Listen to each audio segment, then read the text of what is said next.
jour je sais pas combien dans la maison, dans le bus, dans le tort. Arnaud qui va te réveiller. Vas-y, j'arrive, c'est Do. C'est Do qui me passe de l'argent pour que j'aille jouer. C'est Do qui me stack. Tac. Nickel, c'est Do, merci. Hop. Vas-y, bonne nuit. Bon, Arnaud, ça s'est passé comment pour toi hier? Bah, pas trop mal. Plus 250. Ok, nice. Hugo, il est déjà sur les tables. Il m'a enregistré sur la 2.5. Donc, je vais aller grind, moi. Toi, tu fais quoi? Là, je vais travailler un petit peu. Ok, ça marche. Après, j'irai grind si on a du temps, mais sinon... Moi, je vais grind et après travailler un petit peu. Je pense plutôt faire dans l'autre sens. Lucas, il a drop hier? Un peu, je crois. Un petit peu. Mais pas beaucoup? 200 balles, je crois, sur la journée. Oh, il a... Sur la journée? Sur la journée, je crois qu'il avait gagné 250 la première. Ouais, et il a perdu genre 550... 500 le soir. On a fini en A3 parce qu'elles ont pété les... Ah, ils sont en 3 qu'il a down? Non, même pas, on a perdu 200 à 2 et 200 à 3. Ok.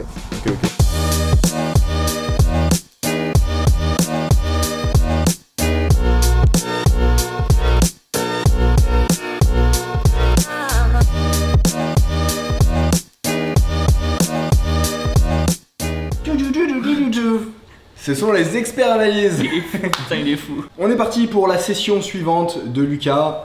On va faire les analysateurs. Ça, toujours un Morongo, on va le défoncer. Soyez prêts. Bah si. Non, l'objectif c'est d'être chill et tout. Ah ok, on le défonce pas là? Non, on est non, chill. non. C'est pas un coaching démolition? Et on reste motivé. Ok, c'est un coaching démolition. Allez, ciao les gars et à très vite. Coaching démolition les gars. Ok les gars, donc deuxième session à Morongo. On va tester un peu la 1-2, voir ce que ça donne et voir comment sont mes adaptations. Surtout que au vu des profils qui sont joués sur la 1-2, les pots gonflent très vite et les mecs sont bien plus fous. Donc c'est intéressant et on va tester ça.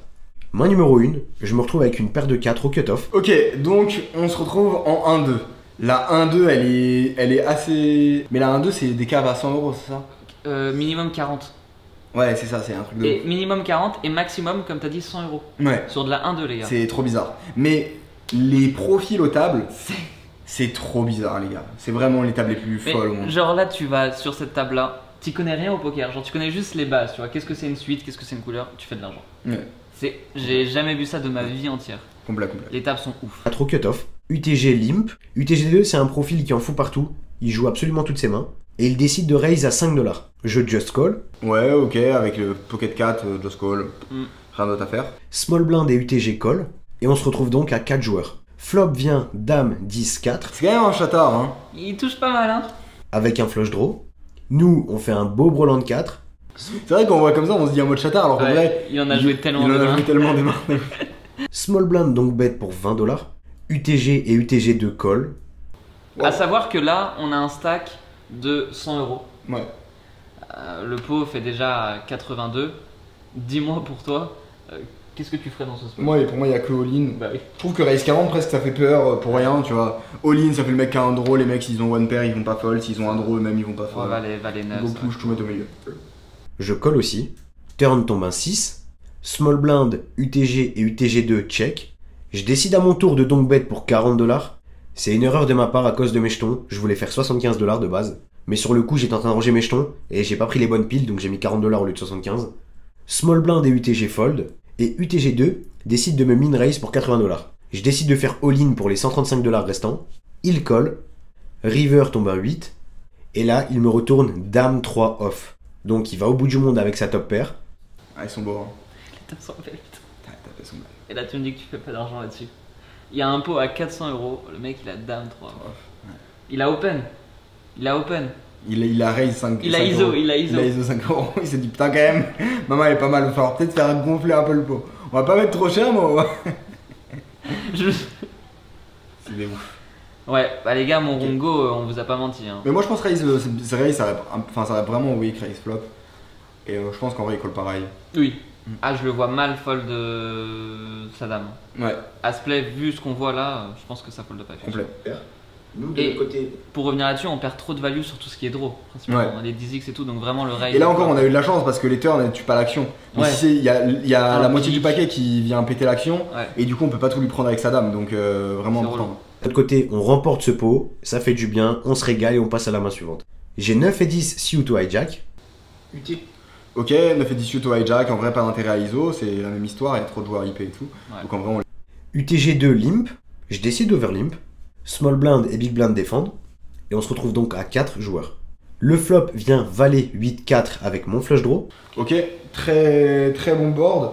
En réalité c'est des spots où... Ouais, on va regarder ce que les mecs font, mais c'est des spots où on est content de raise ultra cher parce qu'en fait on est dans des scénarios où on peut pas être en value, c'est-à-dire que... En fait, whatever, là, VS Brelan, si je dis pas de bêtises, on a plus de 50%. Ouais, en fait, contre à peu près toutes les ranges, on est autour de 50% d'équité. Ouais. Et du coup, en fait, on est dans un scénario où ce qu'on veut faire, c'est faire fold les mecs, ou alors qu'ils nous call avec strong. Mais l'idée, c'est que notre équité, en fait, elle est très haute, qu'on soit contre une one pair ou contre un brelan. Donc, en fait, on veut vraiment faire fold toutes les paires. Et si on se fait call par un brelan, tant mieux, mais c'est des mains avec lesquelles on a envie de mettre beaucoup de pression, en tout cas. Tout le monde check. De notre côté, on cherche à réaliser notre équité tranquillement. Là, en fait, on cherche pas vraiment à réaliser notre équité, on est presque en value ici. Si tu bêtes 4, t'es en value. Et en vrai, moi, j'aime bien ici mettre juste genre 25. Si ça veut go broke, bah je go broke avec le plaisir. Complet. Et si tout le monde fold, en fait, c'est un très bon scénario. On récupère les 8 € dead money, c'est cool. Réaliser notre équité tranquillement. Turn tombe un 3. Small blind et big blind check. UTG2 bet 15 $. Je décide de call. Moi, quand UTG2 bet 15, Moi, personnellement, je préfère largement le raise ici. Je trouve que c'est trop... Enfin, en soi, j'ai l'impression que UTG2, si vraiment il avait une main forte au flop, il l'aurait déjà misé de lui-même. Et je vois pas le 3 en quoi ça strongifie entre guillemets sa range. Ouais, et en fait, ce qui est relou, c'est que si le mec il a un bluff, il va bet flop, il va bet turn, bet river, on va devoir fold notre main alors qu'on a une main strong quoi. Ouais. Et puis en vrai, tu sais, je sais pas, le mec il a valet 3 off. Bah, en vrai, On l'a vu en vrai, ils ont fait fold des mains. Ouais. Et si on touche, au moins le pot il est plus gros et on peut plus value. À savoir qu'il y a un point qui est très important, c'est que dans la perception des récréatifs, ça c'est moi, c'est une main que j'avais joué en privé, qui m'avait marqué de ouf. C'était un gros pot contre un mec, c'était le seul règle de la privée. Mais c'était un fiche, tu vois. Okay. Mais c'était un fiche gagnant, tu vois, parce que en gros il y avait 8 fiches à la table et c'était le fiche le moins dégueu, tu vois. Il vivait de ça, tu vois. Ah oui, ok. Et en gros, bref, on était dans un spot, le mec il avait un brelan en flop, il bet en 2 way, moi j'ai draw et en gros je raise, tu vois. Ok. Genre je mets un check raise. Il call, j'hit mon draw à la turn et genre on est ultra deep. Je crois qu'on avait. Enfin, c'était de la 1-1 et on était 500-600 deep. Ok. Et du coup après je mets par pain turn, par pain river. Et le mec il me call avec son brelan sur flush qui hit à la turn. Ok. Et tu sais, il hésite à la river et tout. Bref, il me dit putain, vas-y, non, mais non, je peux pas fold et tout. Je call. Je lui show ma main, il me dit waouh, putain, tu m'as baisé et tout. Je pensais jamais que t'allais. Je pensais que si t'avais un tirage, t'allais le jouer passivement. Je pensais pas que t'allais relancer avec un tirage. Du coup, tu vois, je pensais pas que t'allais avoir une main forte. Je pensais que t'étais en bluff parce que pour moi, si t'avais un tirage, t'allais juste payer en fait. Ouais, je joue passivement quoi. Et ça, les récréatifs, je le pense vraiment. Et c'est pour ça que moi, j'aime bien quand tu vois ici, si tu veux bluff, tu call et s'il y a un truc qui rentre, tu mets un parpaing. Ouais. Tu te dis pas je raise pour mettre un parpaing, tu vois. Complet. Et en fait, ici, c'est la même idée. Donc, en vrai, on va beaucoup plus se faire call river si on a raise à la turn et qu'on touche la flush river et qu'on parpaing plutôt que si on just call ici. On rêve vraiment draw de ouf là. River tombe un 7. On miss notre flush, mais on fait quand même la quinte. Bon, relou, j'ai pas touché la flush, mais bon. Bon, ça va, je fais nuts sur un board qui est pas du tout ce qui arrive, mais bon, voilà, j'aurais préféré toucher la flush quoi. Il est chaud. Un petit bas, un petit 6 de pique quoi, ça aurait été mieux, mais bon. Bon, après le set de trèfle, je le prends quand même quoi. C'est un ouf. Il fait 40 $. Ok. Là, ici, en fait, faut se mettre à la place du mec. Soit le mec, quand il bet 40, soit il a une main forte, genre double paire, et anyway, il a fold jamais contre any sizing parce qu'il y a rien qui rentre. Il y a 9 et 10 qui rentrent, mais vas-y, en vrai, c'est les flush miss, il y a plein de draws qui miss. Soit il est en bluff. Donc en fait, nous, ce qu'on doit se dire, c'est. Genre, le mec, il a une range polarisée. Et du coup, genre, juste faut bet le plus cher possible, juste all-in. Ouais. Ici, il n'y a pas d'autre size. On n'a pas envie, si on a genre 150 derrière, on n'a pas envie de bet 110. Même si on a 300 derrière, en vrai, ici, je pense que je mets les 300, tu vois. Les mecs, c'est des calling station, il a double paire, il va pas fold, il a une range qui est ultra polarisée. C'est ça, soit ouais. il est en bluff, soit il a une main forte. Là, Complètement, parce qu'il a fait Non, deux fois pot turn. Là, à river, il fait pot. Non, je suis d'accord. Je décide de faire all-in pour 120 $. Il décide de call.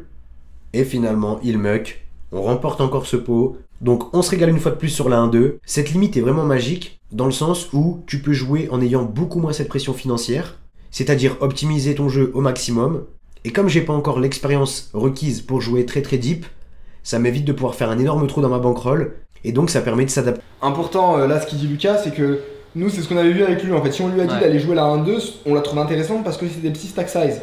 En fait, on s'est rendu compte que Lucas, il faisait pas de grosses erreurs. Enfin, justement, il faisait peu d'erreurs, mais quand il faisait des erreurs, c'était des grosses erreurs. Et en fait, le problème, c'est que plus t'es deep en stack size, plus tu peux faire des erreurs, et plus surtout tes erreurs peuvent te coûter cher. Genre là, si il arrive et il est 50 blindes deep, ou genre, je sais pas, il a 150 € devant lui, et qu'il go broke une top pair alors qu'il faudrait la fold sur un pot à 300 balles, c'est pas vraiment grave. Ça va. Alors que par contre, s'il est en 1-3 et qu'il a 1000 € devant lui, et qu'il go broke 300 balles avec une top pair, là ça coûte vraiment cher. Et en fait, ce que je conseille aux joueurs qui sont pas encore très expérimentés, qui gagnent on va dire moins de 6-7 000 € par mois, bah, c'est dans un premier temps d'avoir une démarche où ils jouent avec des petits stack size. Quand on n'a pas un edge énorme sur la table, qu'on n'est pas expert, c'est bien de jouer avec des petits stack size, de pas jouer trop deep dans un premier temps, d'être à l'aise sur les spots pas deep. Et c'est pour ça que typiquement si vous commencez la partie avec, vous jouez de la 2-4, vous arrivez à 400 balles, vous montez à 1200 balles, bah en vrai faites un sit out, ça sert à rien, vous allez jouer des pots avec de la pression, vous allez mal les jouer, vous allez être trop hors de votre zone de confort. C'est ça. Et même si par exemple il faut sit out, attendre 1 heure avant de remonter sur la table, en vrai on s'en fout parce que vous allez gagner plus d'argent à faire ça qu'à rester sur la table pour jouer cette heure-là, quoi. Complètement. S'adapter à différents niveaux, différentes tables, et de voir un peu les différences, c'est super intéressant, super enrichissant de ce côté-là. Et vu comment les gens se donnent du côté de Morongo, c'est juste génial. Donc là, c'est la fin d'une rapide session de 2 heures de jeu. J'ai quand même cash in 100 $, j'ai cash out 255 $, donc je fais 155 $ de bénéfices en 2 heures de jeu. Allez, merci les gars, ciao et à très vite. Bon les gars, j'espère que vous avez kiffé. On se retrouve très bientôt pour la following suite. D'ailleurs, il y a les vidéos techniques qui vont sortir. Oui. Ouais, là, ça va être Ils ont peut-être déjà vu cette chaîne. Let's go. Ciao les gars.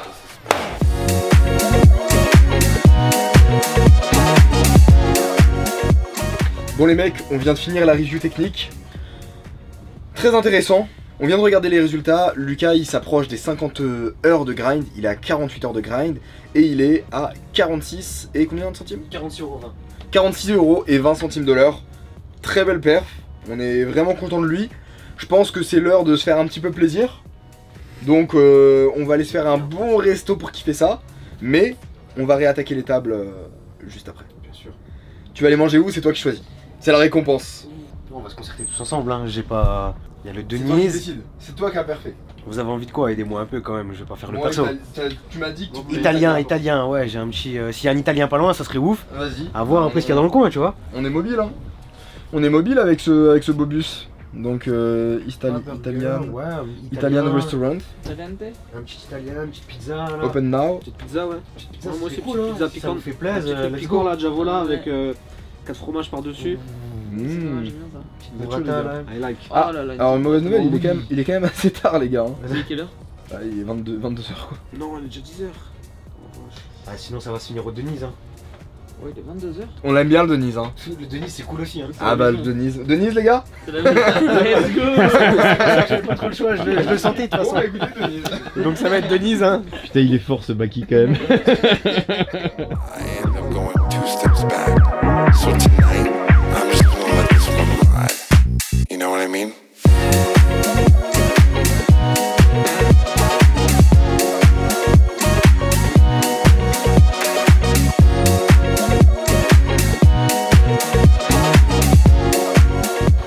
C'est parti.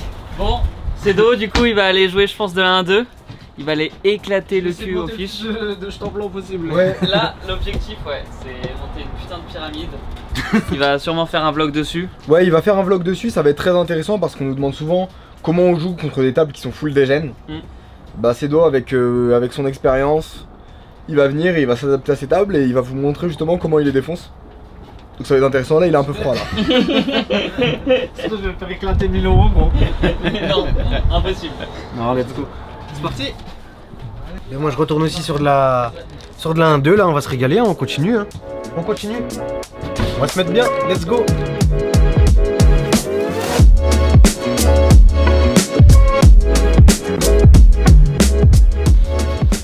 Les gars, on est en train de mettre l'essence et on quitte Morongo direction Los Angeles. Los Angeles, c'est quand même 3-4 casinos où il y a 200 tables qui tournent chacun, dans chacun de ces casinos. Il doit y avoir plus de 1000 tables qui tournent en permanence. C'est juste incroyable. Pour l'instant on n'a encore jamais fait Los Angeles, donc on sait pas à quoi ça ressemble d'un point de vue poker. Hâte d'aller découvrir ça. On arrive dans 2 heures à peu près. Le plan c'est faire petit stand de tir. Et ensuite on go sur les tables dans le vif. Et on va découvrir ces fameuses tables.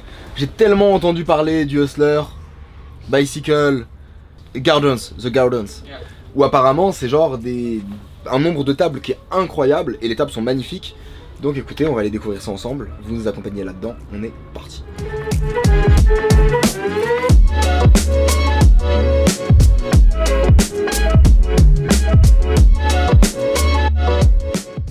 Bon les gars, on vient d'arriver à LA.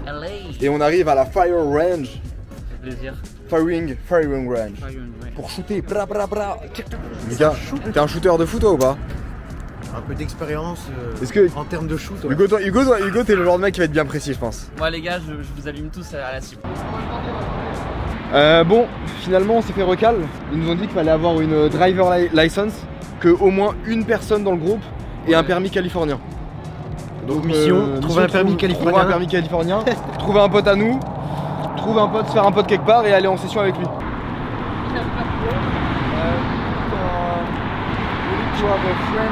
From California, driver California license. On est un peu beaucoup là peut-être. Ouais, vous êtes un peu beaucoup les gars. Français? Hey, yes, we're from France and to go to the fire range we need a California license or one of our friends who have a California license. Do you want to go with us and we pay you the session? I'm sorry, we are not finished. Oh, okay. Have a good night. Il va venir sans cesse. Hein? Moi je vais je vais aller voir. Tu refais le même scénario? Donc là il y a un mec qui vient d'arriver. Donc on va lui demander bien gentiment et on va voir. Et on va voir. Il y a la 5 non? Parce que non, c'est moi qui. Il a pris une pression là. On va nous flaguer gros. Il a pris une pression. Il va sortir la gueule. Je vais aller demander. Du coup il a dit qu'il allait demander à l'intérieur. Il m'a dit laisse-moi aller, je vais demander et ce truc va disparaître. Il va disparaître. Putain sur le sol il débarrasser des 5 mecs. Ok ouais. Il m'a dit en gros j'ai déjà une carte et tout, moi j'ai pas besoin d'être payé. Ah oui, ça lui rapporte rien. Oui. Bah lui payer les munitions, non? J'imagine que c'est payant les munitions. Ouais. Enfin pour sa gentillesse on peut quand même le payer quoi. Là on est en train de quémander pour aller tirer au gun quoi. Bon, il a dit qu'il allait négocier pour nous pour essayer de nous faire rentrer. Il a négocié. Il est parti. Non, il a négocié mais donc, apparemment ça n'a pas marché. Maintenant on va remonter là-dedans. Direction The Gardens.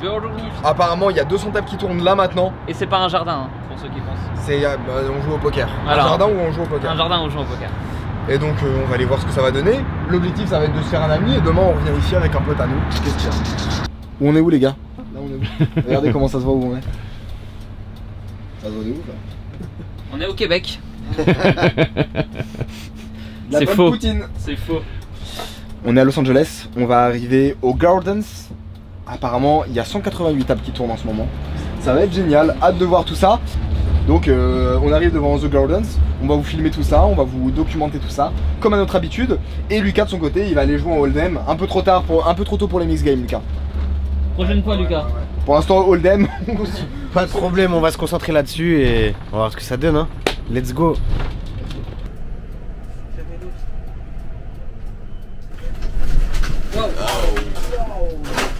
Dans le tiroir, t'as mis le bac gros. Il s'est rangé proprement. Incroyable. T'as fait un bottle flip challenge sans le vouloir. Abusé. La grosse bouteille dans le tiroir. Les gars. Et attention, il y a un petit chinois qui veut passer. J'ai pas un petit chinois, c'est que japonais là. Il vient de prendre sur les tables ce matin. De fou. Il a joué comme un nippo en 4 heures, il a claqué un petit bloc, il repart. Ok, bon, du coup, on n'a pas réussi à trouver d'accès au parking, donc il y a des grillages. Nous même l'entrée. Quand on trouve pas d'accès, bah on crée l'accès. Allez les gars. Allez, c'est parti. Vous m'ouvrez ça. La pointe là, tu l'as eu dans la main là? Déjà elles sont ensemble.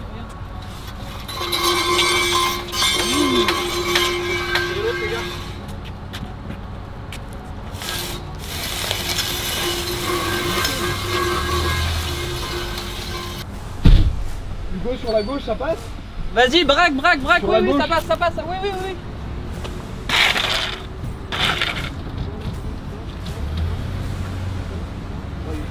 Il y a une caméra.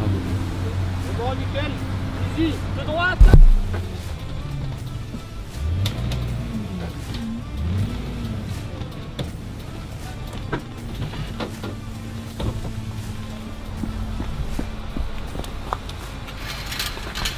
Vas-y, go, go, go, go, go. Let's go. L'objectif de Lucas, Ouais. c'est de pas perdre, sinon il va faire la vaisselle ce soir. C'est celui qui drop le plus sur la session, qui fait la vaisselle. On fait pas les deux. Et bien sûr, bon bah, ça serait jamais, moi. On fait pas les deux. qui Donc perdent le plus. on va jouer en miss game. Si, si, Comme si, ça, si, on va si, avoir un il peu faut plus qu'on de chances de essaye. perdre.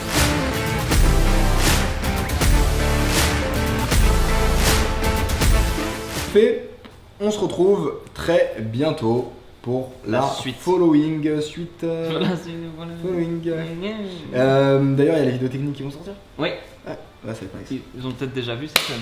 Let's go! Ciao les gars.